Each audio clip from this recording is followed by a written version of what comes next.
friends, it's Allison here at Thrive Yoga in Rockville, and today we're going to be doing a short practice that's designed to help build more core support to help deal with lower back pain. So a lot of doctors now are telling their patients to go to yoga because it helps with low back pain, and yoga can definitely help you with low back pain for sure. But it can also exacerbate it if you're doing the wrong poses or you're not using your core to really support you well.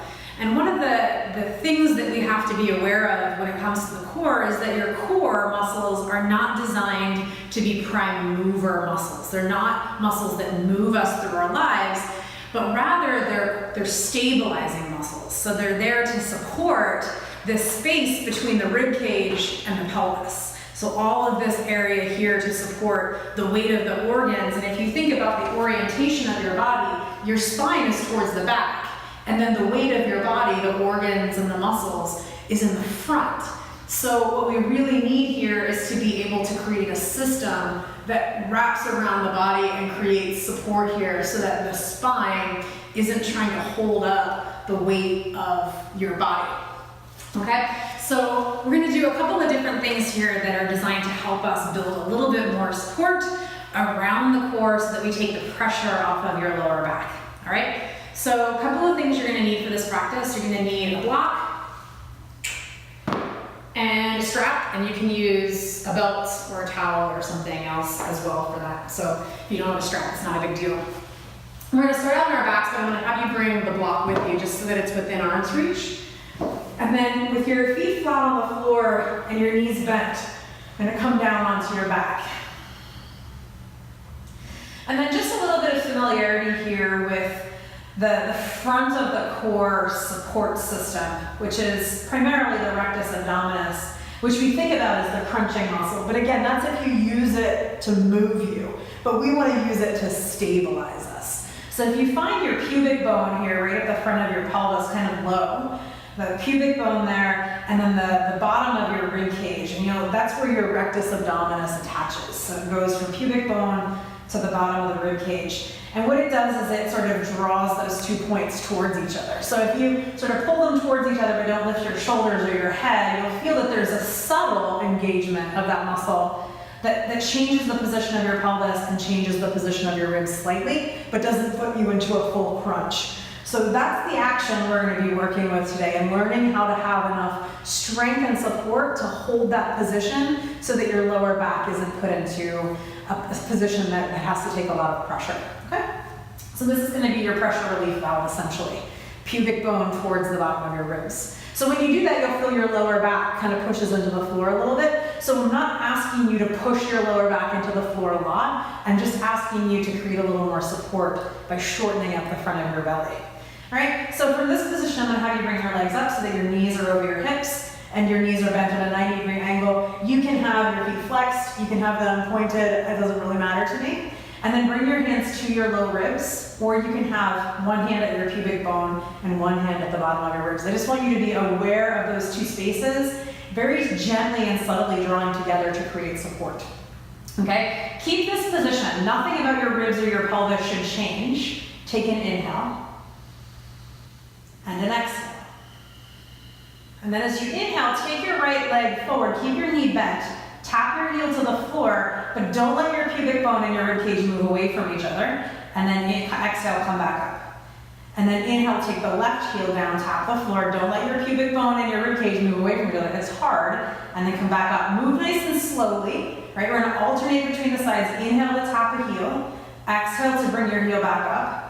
Right? And as you continue to do this, so keep going here with your breath, but what I want you to think about is we're not letting things rock, right? So if you can see what I'm doing here, my lower back sort of pulls away from the floor, and this is a good way to compress into your back and cause back pain. So we want to work to relieve that, right? We're working to use the muscles to support the spine, which is really the way that the muscles are intended to work. So we'll do one more full round here. So that's one on the right and now one on the left. Good. And then bring your feet down and relax for a moment. So that's one variation. If that's challenging enough, you'll stay here and you'll work on mastering that, right? Once you've mastered that, the next step is to come up. So step one is using feedback. Step 2 is going to be taking the hands up and taking opposite arm, opposite leg with it. This is going to make this more challenging, but make sure that you've got this piece, right, where you can really feel those two staying together even as you move. Right, so as you inhale, right heel taps, left arm reaches over your head. Don't let the space in the front of your belly open up, and then exhale to come back up. And then inhale opposite, left heel, right arm, and then come back up. Good, keep going with your breath. Opposite arm, opposite leg. It's not about range of motion. You're not trying to get big ranges of motion here. The whole energy and focus should be on continuing to use your core so that your spine doesn't have to move from this position, right? So those core muscles really providing that support all the way around, right? And not letting your pelvis change position or your rib cage change position. Good, one more on each side, on the right heel, and then the left heel. Good, and then come back up and release. All right, one more variation of this. We're going to use the block. I'm going to show you here on the right side first. I'm going to put the block up against my thigh, so I'm going to set my leg up the same way, and then my arm is going to come into the block and hold it in place. So I'm going to push my arm and my leg towards each other to hold the block. Like, it's really important and I don't want to lose it. Right? So I'm not just kind of lazy holding it there. I'm going to actually really engage the side of my waist to keep that there. And then I'm going to mirror that on the other side, so the left side looks just like the right. And now from this position, it's same side, same leg, we're going to stay on the left side. So draw the pubic bone towards the bottom of your rib cage to support your lower back. Take an inhale. And an exhale. And then inhale, extend your left leg out. Or you can straighten it out and reach back with your left hand, and then bring your legs back up. You do not need to touch the floor. Remember, this is more about creating that core support and not letting your lower back curve away from the floor much, right? Not about how far you go. Good. Let's do 3 more there. Inhale to lengthen. Keep your leg powerful and stretch, and then bring it back up. Last 2. Inhale, lengthen, keep that right side secure. And then exhale, come back up. It's your last one on this side. Inhale, lengthen out, press out through your left heel. Good, and then come all the way back up. Awesome, release that, take a rest. Whew. All right, other side. So left leg comes up, left arm presses into your leg. Again, really push those guys together so that you're engaged and stabilizing the side of your spine there.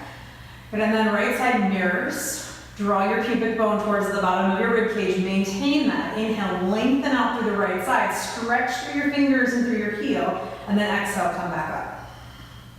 Inhale, lengthen and stretch. Exhale, come back up. Good. Inhale, lengthen out. Exhale, back. Hard to talk and do this at the same time. Inhale, lengthen, stretch. Exhale, come back up. Good, last 2. Inhale, stretch long, squeeze that block, come back together. Again, not range of motion, we're looking for core support. Inhale, stretch, and then exhale, come all the way back up. Good, release that. You windshield wiper your legs a little bit from side to side. Let your spine move a little bit. Awesome, then come all the way up. Back into downward facing dog. Give your hands a firm press into the floor. You can pedal out your feet a little bit here, or push your hips from side to side, a little side bending.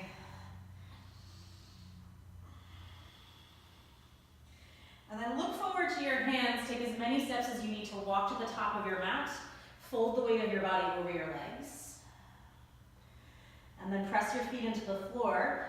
Push firmly your legs down into the floor as you stretch through your spine and come all the way up to stand.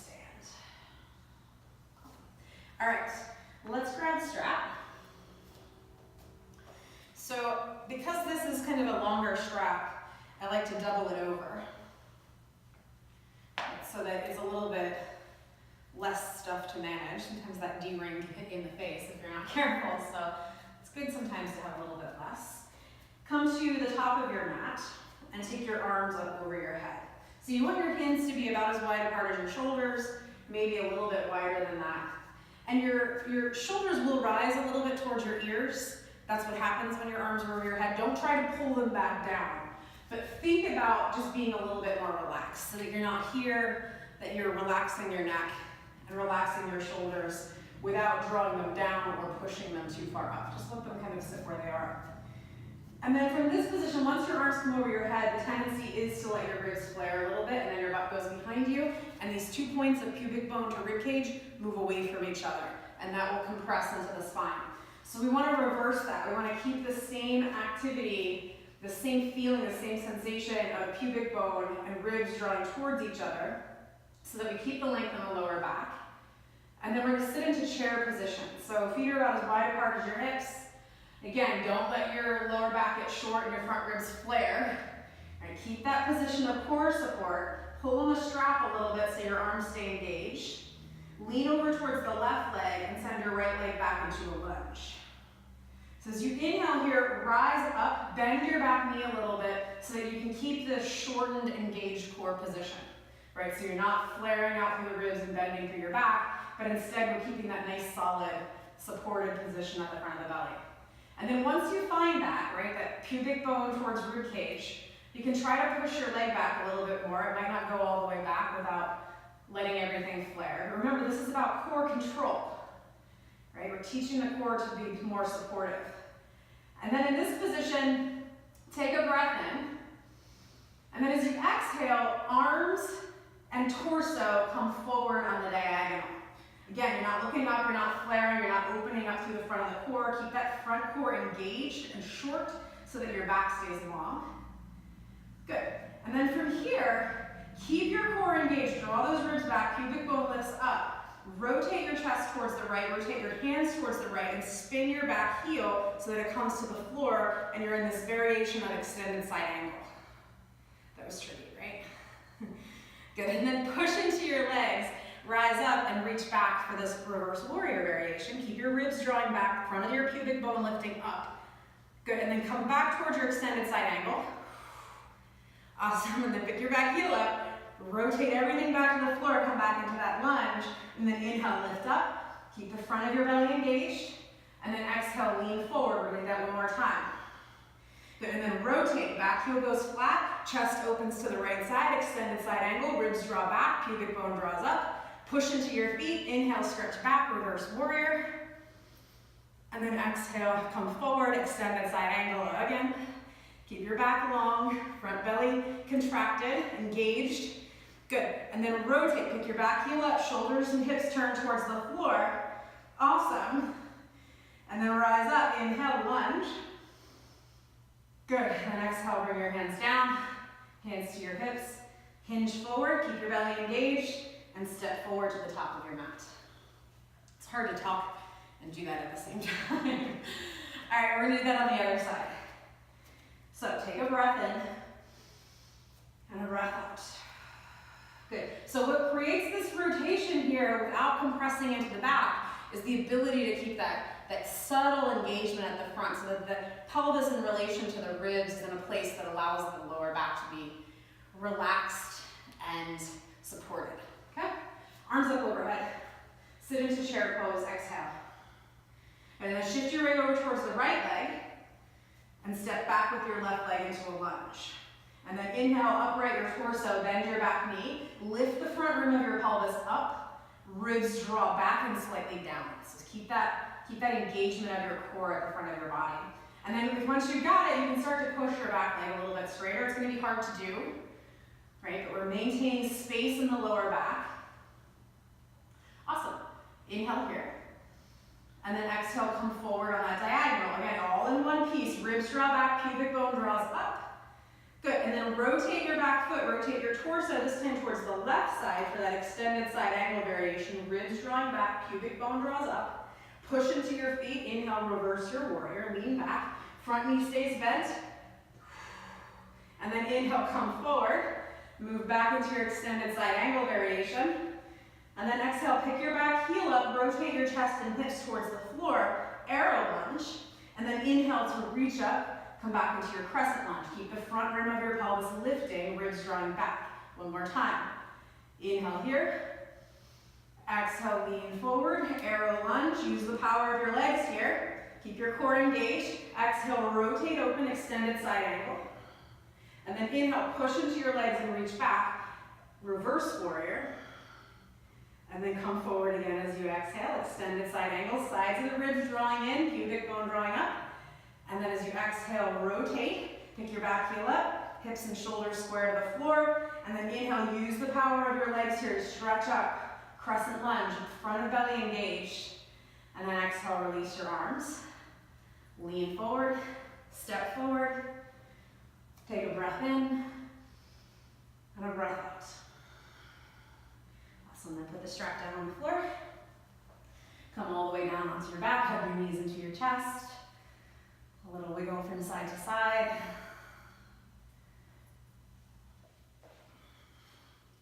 Then take your arms out to the side in a T position. Take an inhale. Exhale, drop your knees over to the right side. Twist. Couple of breaths here. Feel all of those core support muscles starting to soften to get a chance to relax.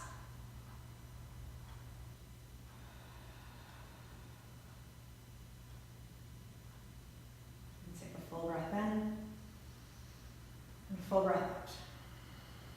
Knees back up to center. And then exhale, drop them to the left side.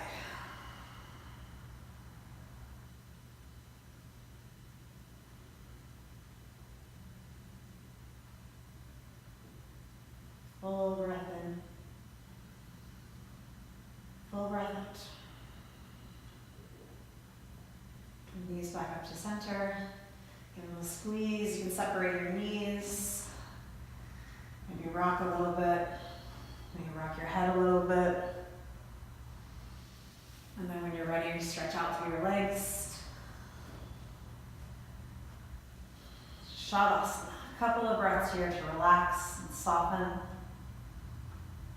and to breathe.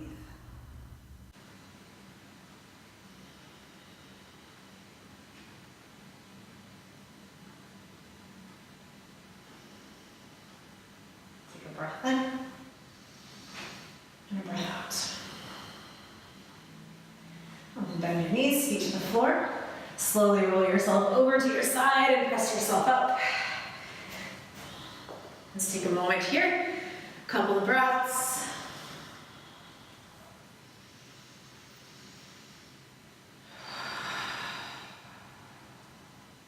And bring your palms to touch in front of your heart. A gesture of gratitude for the strength of your body and the ability to learn it and to grow it and to get better at it, to support ourselves in a better way. A slight bow to yourself, to your own heart. Namaste.